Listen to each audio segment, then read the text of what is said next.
ஒரு சில சுவாமி எல்லாம் பார்த்தா அவர்கள் பிரம்மச்சரிய விரதத்திலே இருப்பவர்கள். ஐயப்பன் இருக்கிறார், ஆஞ்சநேய சுவாமி இருக்கிறார், விநாயக பெருமாள் இருக்கிறார்லாம் நம்ம சொல்லலாம். ஆனால் ஐயப்பன் சந்நிதிக்கு அருகிலேயே மஞ்சமாதா சந்நிதியை வைத்திருப்பார்கள் தெரியுமா? இவருடைய துணைவி அவர் என்று எடுத்துக்கொள்ள முடியாது. இருந்தாலும் அங்கே ஒரு சக்தியை கொண்டு ஆவாகனம் செய்து வைத்திருக்கிறார்கள். அதனை இவருடைய துணை அவர் என்று கருதாமல் அங்கேயும் ஒரு சக்தி என்பது இயங்க வேண்டும், இருக்க வேண்டும்.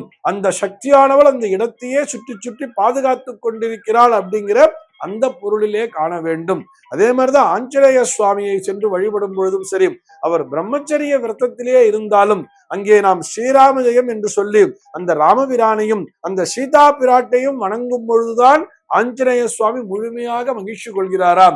ஆஞ்சநேய சுவாமியினுடைய முழுமையான அனுமதி நமக்கு, அவருடைய அருள் நமக்கு கிடைக்க வேண்டும் என்று சொன்னால் நாம் ராமனையும் வழிபட வேண்டும், சீதா பிராட்டியாரையும் வழிபட வேண்டும். அப்பொழுதுதான் ஆஞ்சநேய சுவாமியுடைய அருள் என்பது நமக்கு பரிபூர்ணமாக கிடைக்கும். அதே போல்தான் விநாயக பெருமானை வழிபடுகிறோம் என்று சொன்னால் அங்கே பரமேஸ்வரனையும் அன்னை பார்வதியையும் நாம் இணைந்து வழிபட வேண்டும். அப்பொழுதுதான் விநாயக பெருமாளினுடைய அருளும் நமக்கு பரிபூர்ணமாக கிடைக்கும்.